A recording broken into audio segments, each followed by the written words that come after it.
Welcome to number 4 of Not a Podcast. I am Suzanne Niedermeyer. I am your host, and we are taking a field trip today out in the garden. It is very, very warm today, and so we could get two things straight really quickly. No, I am not German, and yes, I have seen Animal House. Okay, we're just going to put those two things to rest. All right, so we are checking back with the garden. I know it's been a few weeks since we've been out here.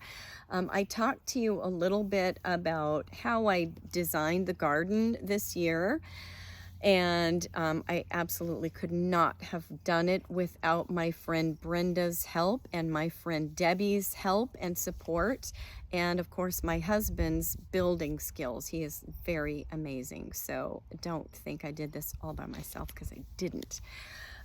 So I did tell you I was going to check back with you and talk a little bit about the medicinal herbs or the medicinal plants that I planted. So we're going to really spend some time talking about that. I'm just going to show you, because there's no way to flip a camera while you're recording on an iPhone unless you download some fancy app, which I don't feel like learning right now. So I'm going to just do a selfie of the garden. You can kind of see what it's doing right now. I'm kind of in the middle of some of it. Sorry. And there we go.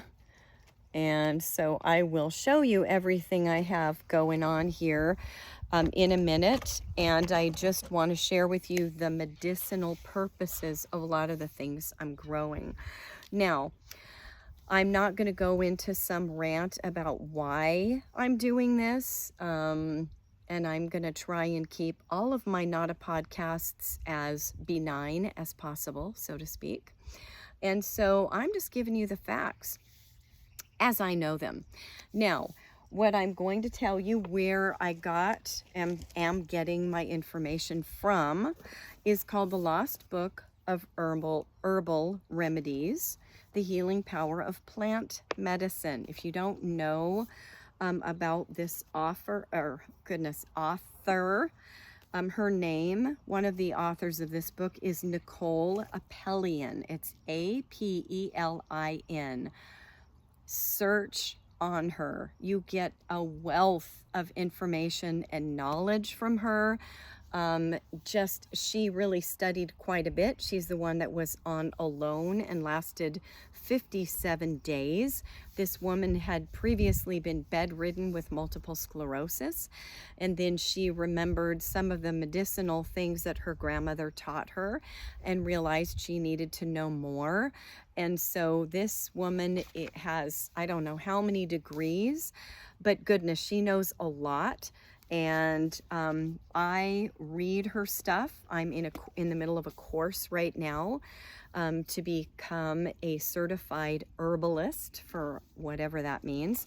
And it's just going to help me. So I have already made 3 tinctures: dandelion root tincture, I have made mullein root tincture and mullein leaf tincture. Those are all medicinal. I've also freeze-dried mullein, and we're going to talk about what the heck mullein is.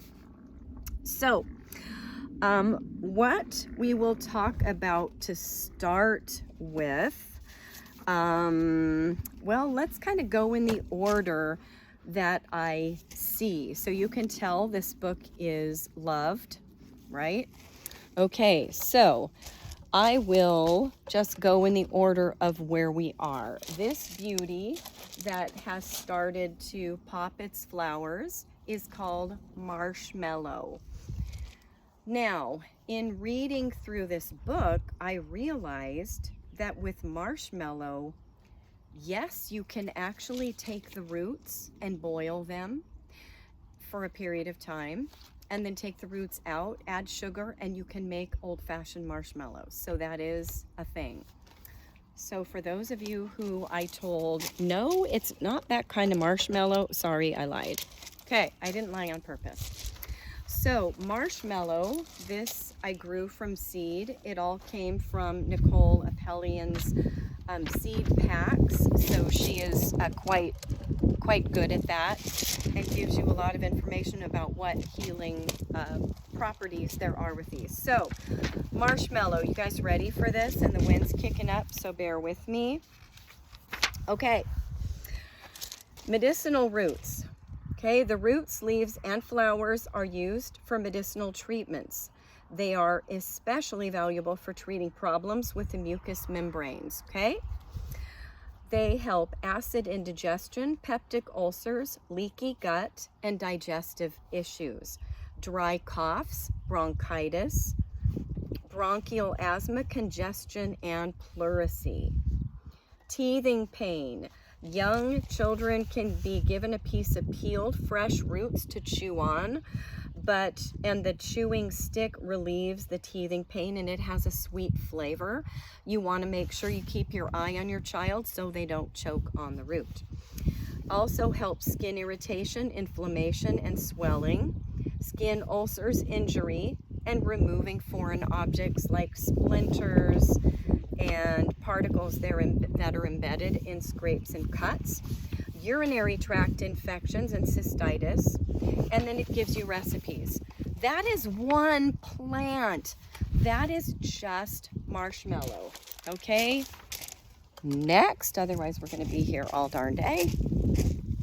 Okay, this beauty right here is California poppy. Poppy, poppy. Not that kind of poppy. Well, sort of. So, it is not something that you can make heroin with, of course.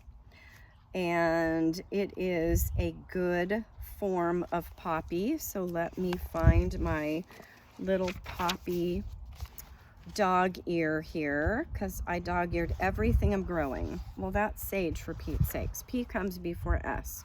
P-O. Poppy. Oh, it's under California. Sorry, guys. It's under California poppy, so this is going to take a hot minute. Here we go. Okay, are you ready? California poppy has sedative and healing effects, but is not psychoactive or narcotic like some poppy species, okay? Its leaves are edible if cooked, okay? However, be very careful to make sure you're using the right plant, because some forms that are similar and related to this actually are toxic and you can't eat them. Medicinal uses.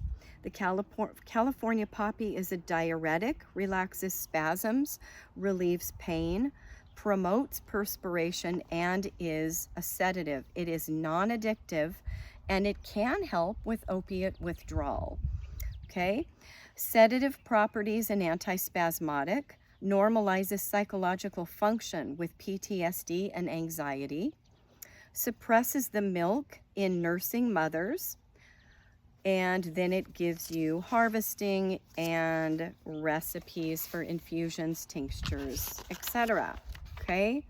This is an amazing little thing to have in your arsenal. Okay? Next, we go over to, let's just have a little quick view of all of these beauties here. This is a thornless blackberry bush that my friend gave me from her son's cuttings, and it is going absolutely stinking crazy. You can see it's getting ready to pop some blackberries. I can't wait. This, of course, is basil. Basil has a lot of healing properties on its own. You might want to look it up. I'm doing some basil oil very soon. This is cat mint, aka cat crack, right here. My cat just lounges, lays down, turns her head, and munches on it, and then I don't see her for hours. So, like I said, that's another story. Okay, let's see what we're in view of here. This is a very disgusting trap. If you have aphids, ants, things like that, they love oil and soy sauce. That's what that little plate is. It is chock full of bugs. Okay, so it's of course non-toxic, and that's a great way to go. This is our lavender.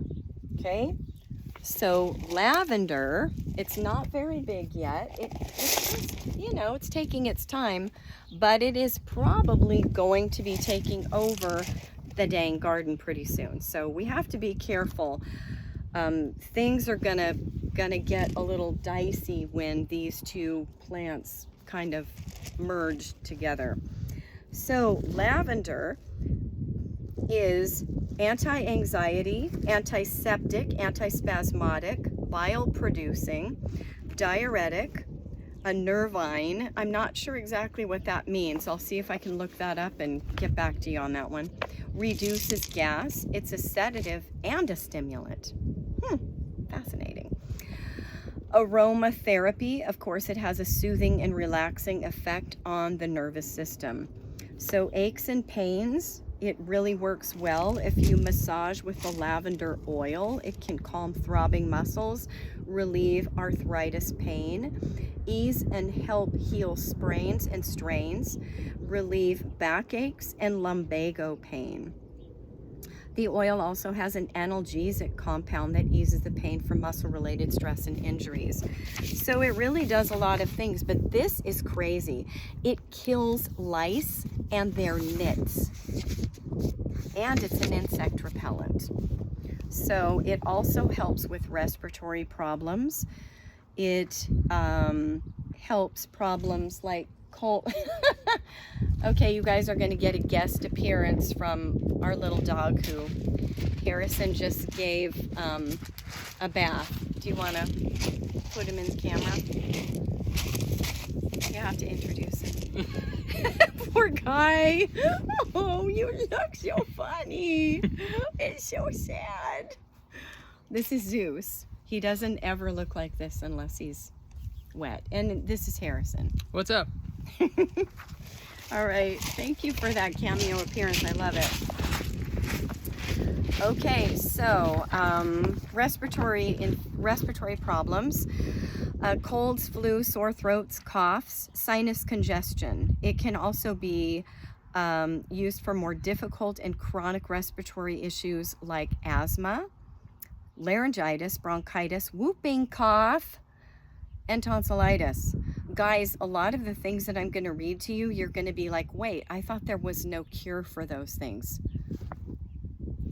You might want to check it out. Urinary tract infection, cystitis, and retained fluids, lowering blood pressure. Okay, and there are a lot of recipes and how to make tincture in here. Okay, that is lavender. So this is it's already got a little flower to it. It's getting enough water. I just don't know why it's not growing as much as I would like to see. This guy next door, it's next door neighbor. Oh my gosh, it is definitely growing. Now I grew this from seed. Of course, it sprouted and just became gigantic. This is called chicory. No, this is not a bloom. This is a decoration my sweet husband gave me for my garden. So chicory, the roots can actually be used dried and roasted and ground up, and you use it as coffee. A lot of people say it's just unbelievably delicious. I have not tried it yet. The leaves can be eaten, although they're a little bit bitter, but they have a lot of really great medicinal values as well. And so let's find chicory. Okay, chicory. Chicory roots and seeds help eliminate intestinal worms and parasites. Yuck. And are antibacterial, antifungal, and hepatoprotective, okay? Kidney protection. Roots are being studied for their use in cancer. The flowers and leaves are also used medicinally, and it's a mild diuretic, okay? So it's a sedative and analgesic, antibacterial and antifungal, think candida, yeast, etc. Anti-parasitic and malaria. Okay, you heard me right, malaria. Liver and gallbladder disorders, diabetes, digestive problems and ulcers, skin eruptions, swelling, and inflammation. There is so much more in this book. I'm just kind of giving you like a bird's eye overview. Like, think of this as a flyover state. I'm just sort of giving you that big kind of overview on what it's good for. These are ridiculous. All of these are crazy helpful in your life if you are ill and you can't get to the doctor, or you can't get to the pharmacy, or the you-know-what hits the fan, on and on and on. But we're not going to go there because this is not that podcast. Okay, so here we have evening primrose. These smell beautiful later on in the day. In the daytime and in the evening time, they don't open up, but in the afternoon, they open up really beautifully. I'm pretty sure, unless I have that wrong. Maybe it's in the morning that they open up beautifully. Whatever it is, this is full of flowers typically.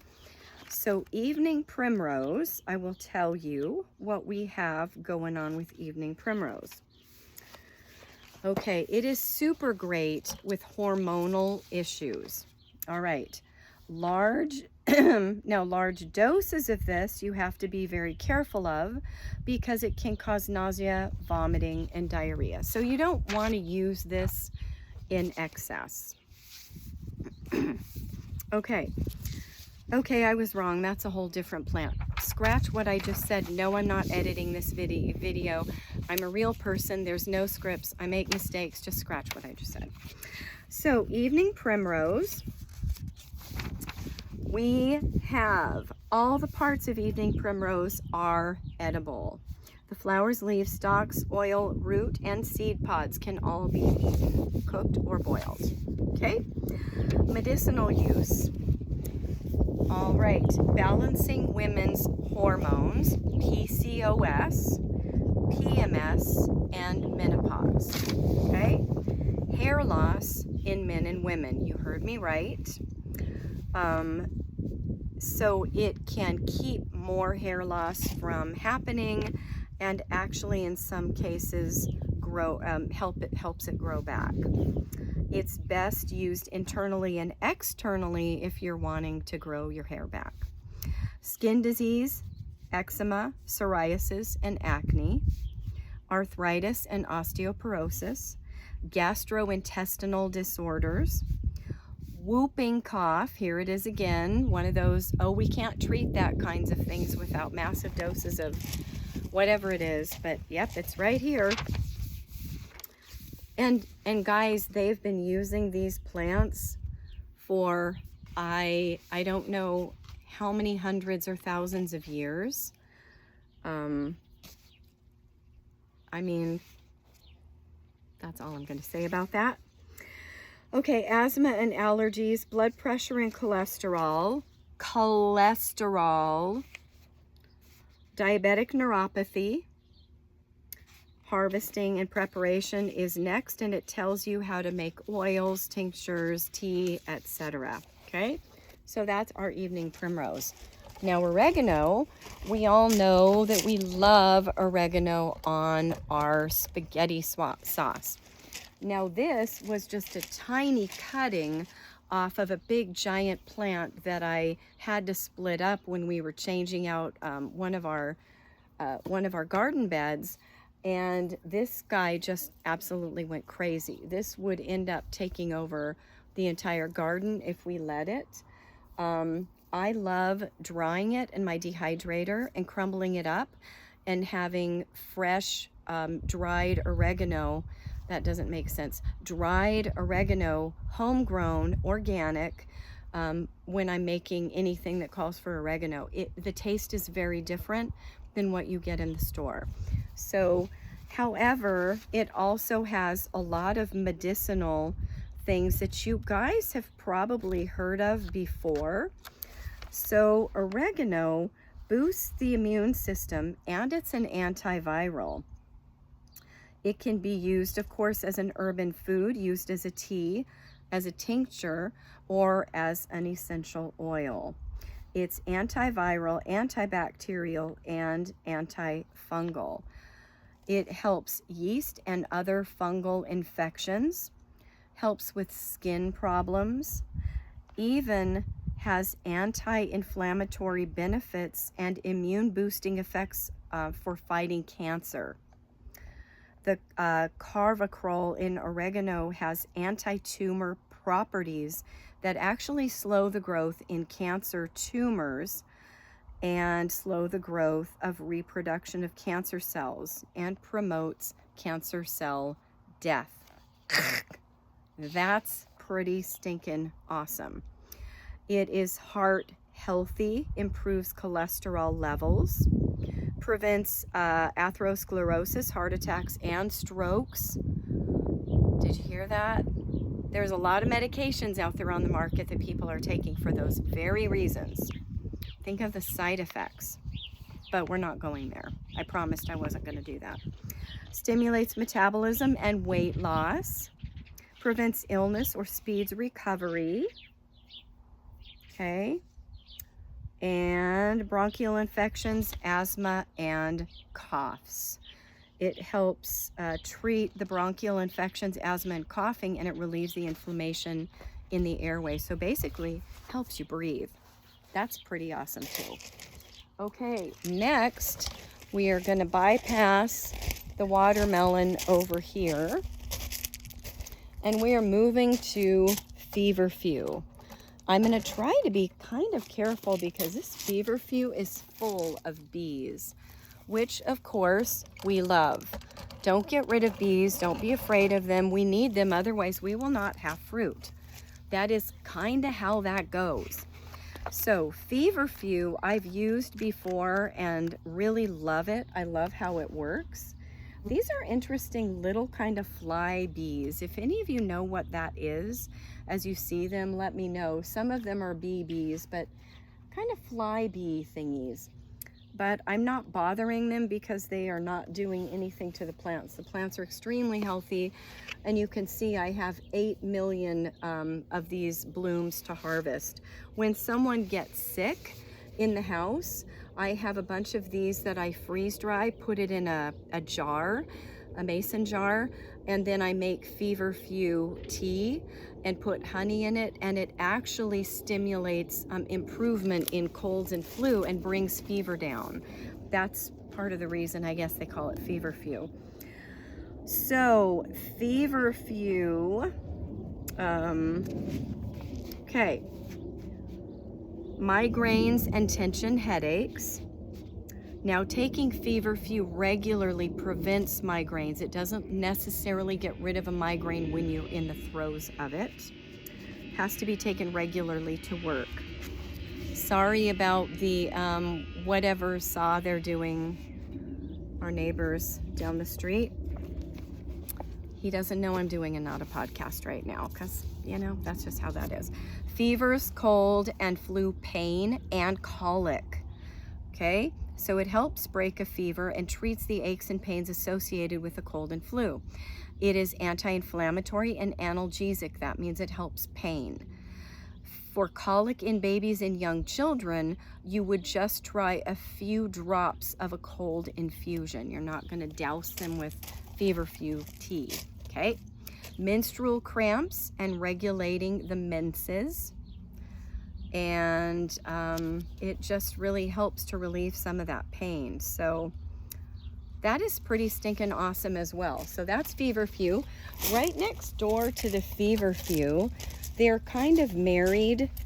And this, oops, well, that didn't work out well.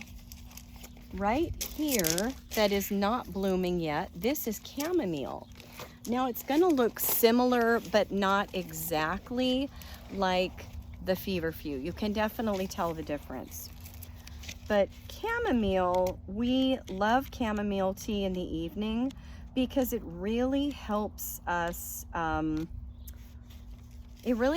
relax in the evening. So sometimes just instead of a glass of wine, just having a cup of chamomile tea with some honey is so, it just tastes so wonderful. And it really helps you sleep, but it also helps your digestion. So chamomile, if you're ever looking it up, it's CH, which is why I just stumbled through nine pages. Okay, so chamomile, I'm going to tell you a little bit about it. Okay, it is most often taken as a tea, but may also be taken as a tincture. Okay, so it's great for colic. You can add a cup of chamomile tea to the baby's bath at night to soothe colic, okay? It's great for muscle aches because it's an antispasmodic. Great for insomnia. It is very soothing and sedative. It is a soothing sedative, okay? You can use it as an eye wash for conjunctivitis and pink eye. So you would put some chamomile tincture in some boiled water, then cooled, and then you just put it on your eye, and it's going to get rid of that pink eye. But I'm going to tell you another thing that you can do without even making a tincture. So this is also good for asthma, bronchitis, and whooping cough. Again, whooping cough and congestion. It's great for allergies and eczema. Okay, so that is chamomile. So now we are going to move over to one of my favorite plants, which is actually a weed. My story behind this is very interesting. So this here, these are two separate,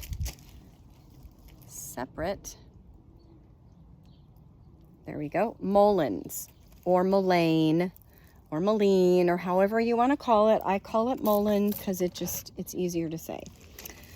So the mullein, this is the bottom part of it, soft, thick, fuzzy leaves, not quite as thick and fuzzy as lamb's ear, but it has similar medicinal values. I'm going to be talking a lot about this because I have a lot of personal experience with this plant so far. It was growing near where we saddle up the horses. It's just a big sandy area, and there was this little interesting tiny little thing that was probably about this big. Well, I decided to research it to see what it was, and I went, oh my gosh, that thing it's medicinal. I can't kill it. So for those of you who know me, and those of you who don't, you're learning it now. I am a hoarder of medicinal weeds. If there is a weed and it's medicinal, it is not going anywhere. It is going to be used and made into things that are going to be very healing, and I love doing that. So as I researched this, I learned that you can use these big leaves as toilet paper. So they used to use these in the Civil War, I believe it said, as toilet paper when you need it, because it's very soft and it's of course non-toxic. You can use the roots as a tincture. You can use the flowers that are up there. You know it's mullein if it's yellow. If the blooms, if the flowers are yellow, it's mullein. If it's another color, I think it's pink or purple, then it's probably lamb's ear. So the let's see if I can find that mullein real quick, and we'll talk about dandelion too, but hang on a half a second. It's lemon balm, we'll talk about that too, and mullein. Okay, so I'll tell you what it says, and then I'll tell you what I've used it for and how it's been just remarkable. This is what it looks like. This is what it looks like when it's big, which is kind of like what mine looks like. It just doesn't have all the flowers yet.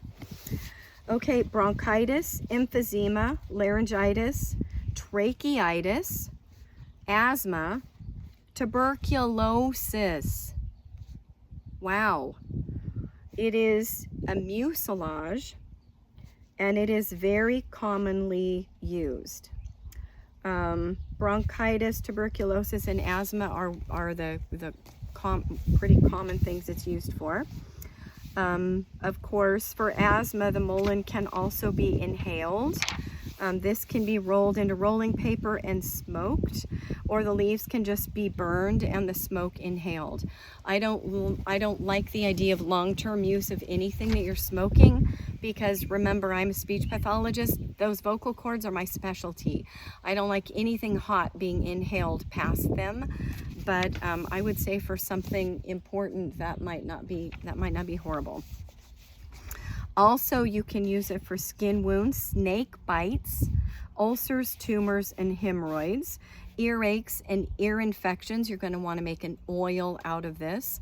A quick aside, if you must look at the tympanic membrane or the eardrum and make sure there is not a perforation, because if there is, you cannot use anything in the ear. You'll get it into that inner ear and you will do some serious, possibly irreversible damage to your ears. So be really careful when you're considering putting anything in the ear. Sunburn, inflammatory skin conditions, warts, cramps, muscle spasms, GI issues. I'm going to tell you a few things I've used this for. The little ones that are kind of on the top, or you can see them right in here, they're kind of tiny. You use them as a Band-Aid. So you will literally take them right off, or if it's a non-growing part of the season, I have freeze-dried some of these and put it in a thing called Band-Aids. So I will take one out at that time and put it in water and allow it to get hydrated again, and then I'll let it dry out a bit, and then I will use that for Band-Aids. It'll last in the refrigerator for a good few weeks, and so it can be at the ready for anyone who has a need for a Band-Aid. I will tell you, it is an analgesic, which means as soon as you put it on the wound, immediately that pain stops. And I know this from personal experience. I had a cut right in the crease of this finger. You know, when you go like this, it's going to open again and it's going to hurt for days and days and days. No matter how much Neosporin and Band-Aids you put on it, that's what happens. But all I did was just put a mullein leaf around it and tape it. So I noticed that it was soaking up all the blood, but I didn't change it. I just left it there. So it draws out the blood, but it's also an antiviral, antibacterial, antiseptic, all of those things. So it takes care of all the germs that are in it, but it also binds that wound together. So when I was finished about 3 hours later, I took it off. The cut was completely healed. I could go like this and it didn't even hurt. The next day, as I'm, moving around doing my speech therapy stuff, I'm moving my hand like this and it didn't open up. That's one thing. My daughter had a really severe cut on her finger. She really needed stitches. And she chose to have me bring her over some mullein, and I brought her a bunch of it so that she could keep it wrapped and keep changing it. She had it on for 3 days or so. She, of course, except when she was changing it out. And it healed within a few days, no stitches. And it really took the pain away. So that's what happened with her. My neighbor came over and she was telling me that she had just gotten into some stinging nettle and her hand was really, really stinging. I mean, stinging nettle hurts.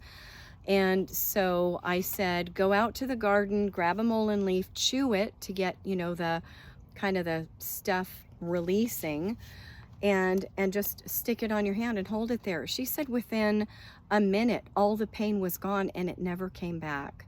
So mullein is absolutely amazing. One other thing I used mullein for is I mushed it up. I just kind of pounded it with a meat hammer, and then I put some boiling water on it, just enough to cover, and I stirred it and let it sit there for 20 minutes. I had a really bad case of pink eye. It was ugly. I mean, it was conjunctivitis, whatever it was ugly.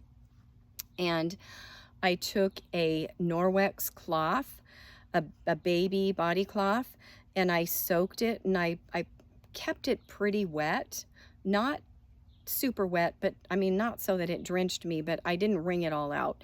And I laid it on there, and I set my timer for 15 minutes. It felt so amazing.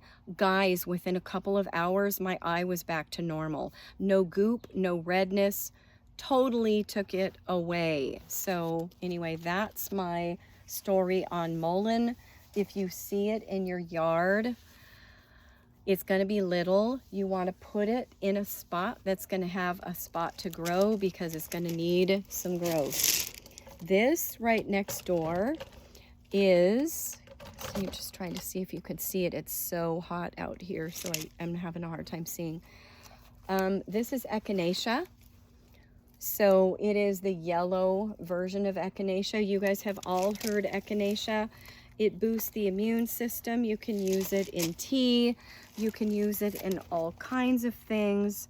And it really helps lessen the amount of time that your cold is gonna last. So it decreases the amount of time that you're sick. It treats urinary tract infections, cold and the flu, allergies and respiratory diseases, snake bite, insect and spider bites. How many times do we run to urgent care with spider bites and stings? And I'm not saying don't go to urgent care. Don't even think I'm saying that. I am not. And I'm not saying don't go to the doctor. I'm not saying that either. Okay, for infections, burns, wounds, and it's an antifungal. So that echinacea does more than just relieve a cold. It really does a whole lot. We're going to talk a little bit about dandelions because, like I said, I did dandelion tincture. And I eat the dandelion leaves because I love them. They're a little bit bitter, but they taste amazing in salad. So my friend Debbie is great at keeping me stocked with dandelion that's not sprayed. It's really great for digestion problems, liver and gallbladder issues. It's great for liver protection and healing. It's a great diuretic and detoxifying the body, skin wounds, corns, and warts, osteoporosis and bone health. Yes, you heard me. Controls blood sugar, urinary tract disorders, prevents and treats cancers, prevents iron deficiency and anemia, treats hypertension, boosts the immune system, mastitis and lactation, and fights inflammation and arthritis. That is a plant we spray and get rid of.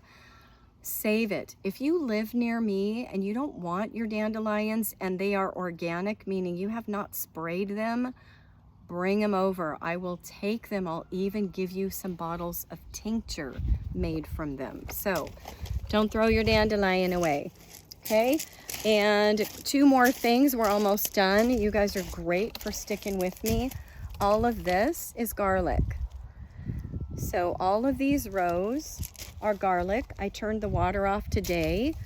So within a week or 2, they are going to be ready to harvest and dry. So what I do with my garlic typically is I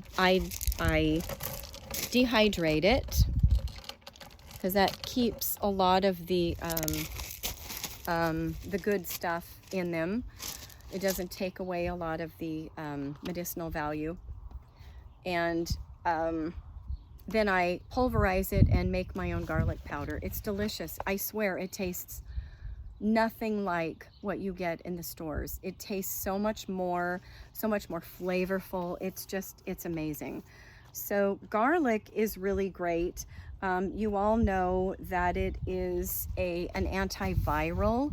So if you put garlic cloves and cover them with honey and you allow them to sit there for a period of time, you can actually spoon out that honey, and it's very medicinal to avoid getting a cold or boost your immune system whether or not you do have a cold. So it's great for treating viral bacteria and parasitic infections, thrush, yeast, and fungal infections, digestive problems. It lowers blood sugar in diabetics, bronchitis, whooping cough, congestion of all causes. It elevates cholesterol, or it's good for, that was funny. It's good for elevated blood cholesterol levels and blood pressure. So it makes both of those things better. Good for corns, warts, and acne. And then it gives you lots and lots of recipes for that. So amazing stuff, you guys. I am going to show you 2 other things that were in my, I had 3 things that I did as a an experiment. I did a tomato, and go back and look at my second podcast. It was in the garden. And I talked about how I took Harrison's favorite Campari tomato, sliced it in discs, and when I was planting my seedlings, I put it half in the soil and put soil on top of it, kept it watered, and check these ginormous, I'm really hoping you can see this because it is so dang dark on that screen, ginormous plants that have beautiful little flowers and little tiny tomatoes on them. So they are going to grow and they are going to fruit, and I'm really excited about that. That was an experiment.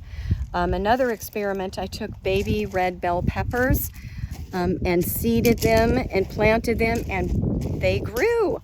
Now my peppers aren't doing spectacularly well right now. Maybe it just hasn't been hot enough for long enough because they love the heat. I'm not sure, but I'm not giving up on them, and I'm anticipating some amazing things. So this is going to be a little bit harder to see. Right here where my hand is, these are 2 lettuce romaines that I cut off and used all the romaine. I stuck the bottom in water, and within a couple of days the center started growing with more leaves. So this has gone to seed. So guess what I'm going to do with that? I'm going to let it go to seed, and I'm going to use this as lettuce next year. So I'm going to have to kind of sacrifice this lettuce because it's pretty bitter now anyway. It's old and bitter. But look, that was from what I was going to throw away. That was a piece of the lettuce that I chopped the romaine off of. I was going to toss it. So the 3 experiments so far look like they've done a pretty nice job. We're going to do just a couple more that are closer to the house. So the cat mint I didn't really talk about. I don't think I talked about it, except that it's cat crack for my cat. But the reason I saved it, knowing it was a weed, was because I looked up the medicinal values of it. So although it makes your cat crazy, it makes you calm. It's a nice sedative, but it does 100 different things too, just like everything I've shown you so far. So I have a little bit of chamomile growing here, and I have some lemon balm here. Lemon balm has some amazing properties. So I'm going to get in the shade and see if I'm going to be able to have you see me and me see you a little bit better. So I'll tell you about lemon balm. A really sweet friend named Lisa gave me that lemon balm, and I just decided to plant it, not even knowing what it did. And then all of a sudden I looked and I went, oh my gosh, I'm really glad I have that. So lemon balm has a mind calming and clear thinking property. Who doesn't need clear thinking? In fact, I think I'm going to make some tea right after this. I need some clear thinking. Antiviral effect, herpes, cold sores, and shingles. Shingles, okay? How many of you have gotten the shingles and gone and gotten that $400 prescription to help that shingles not be so bad? It doesn't take it away, it just keeps it from getting worse. So if you're already in a world of hurt, you're going to stay in a world of hurt. I'd rather have lemon balm. Just saying. Okay, PMS symptoms, protects the heart, okay, lowers triglycerides and improves your cholesterol synthesis, okay? Controls heart palpitations and lowers your blood pressure while protecting the heart. Who can't use that? Whose husband can't use that? Protects your liver, antibacterial and antifungal. We're hearing that a lot. That's a pretty common theme. Helps diabetes. The tincture and extract are effective in preventing and treating diabetes. Anti-inflammatory and antioxidant. Fights cancer. Regulates the thyroid. If you have not heard of phthalates and what they do to your thyroid, that is probably going to be my next Not a Podcast. Stay tuned for that one. Aids in digestion, Alzheimer's disease and dementia, heals skin and reduces signs of aging. Love that one. That's just because a friend gave me a beautiful smelling plant and I decided to look it up. Wow. So thank you, Lisa. That is a pretty awesome gift. Okay. Last two things. This is calendula, this beautiful plant right down here that has the flowers. There we go. And calendula is really great to put on your skin. It's very, very soothing. So you can actually make a balm with oil. And so that's not difficult to make. Guys, if I can make a tincture and a balm and a field poultice, all of you guys can do that as well. So calendula, let me grab this real quick. And don't worry, we're almost done. I hope you guys find this helpful. I'm really interested in hearing what you think about this, what you think about this podcast. So comment below and let me know also what other topics you'd like me to cover. Okay, so calendula, not only is it beautiful as a flower, the flowers are edible in salads or dried and used as a seasoning. They can be used like saffron for color, but not for taste. They are really great for skin diseases, cuts, rashes, wounds, burns, cold sores, herpes, chicken pox. Okay, anybody with young kids that are maybe gonna have chicken pox, and other irritations. Okay, anti-aging and collagen production, soothes muscle spasms, helps heal ulcers, wounds, and hemorrhoids, stomach and intestinal diseases, immune system and lymphatic system, menstruation and PMS, improves oral health because it's antibacterial and antimicrobial. Sorry guys, this is a really awkward position to be in. Treats gingivitis, plaque, oral cavities, and many other health issues. Inhibits cancer, helps the liver, gallbladder, and whole body detox. Okay, that's calendula. And again, most of these plants I got from Nicole Appelian's group of seeds. Last but not least is yarrow. I want you guys all for your homework to, now there's no physical way I'm going to be able to see if you can see this. So I'm just going to put this down here, see if I can see my hand. I can't. I hope you can see this. This is yarrow. Okay, grown from seed. It's going to get really big and really beautiful. So go search Nicole Appelian's story about being on Alone. And I'm going to get back in the shade. So her on Being Alone, she lasted 57 days, like I said in the beginning of this Not a Podcast. She cut her finger or her whole hand cleaning a fish, and it was a terrible, terrible wound. I've seen the video of it. And she probably would have been taken out because it was so bad and it was going to get infected. So she grabbed some yarrow because she knows what all these plants look like. She grabbed the yarrow, chewed it up, made a poultice, and put it on that wound, and I'm not sure how long she kept it on, but she literally healed it. And that's the reason she was able to last 57 days. And remember, she's the one who had been bedridden with multiple sclerosis. So in this book, she also talks about how she kind of got herself in sort of a permanent remission from that, and what she does whenever she has flare-ups. It doesn't leave your body, but she has absolutely managed it just beautifully. And she tells you everything she's done in this book. So again, this book is called The Lost Book of Herbal Remedies and the Healing Power of Plant Medicine, and it's Nicole Appelian and Claude Davis. So check this out, grab it. I will never look back after what I've learned. I can't unsee what I've seen, and I am really grateful that I know all this information. I'm super excited to share with you the tinctures and the oils and the teas and the freeze drying that I'm going to be doing this summer. So at some point I'll probably talk a little bit about that and how to do it. But have a super blessed day, and thank you for watching.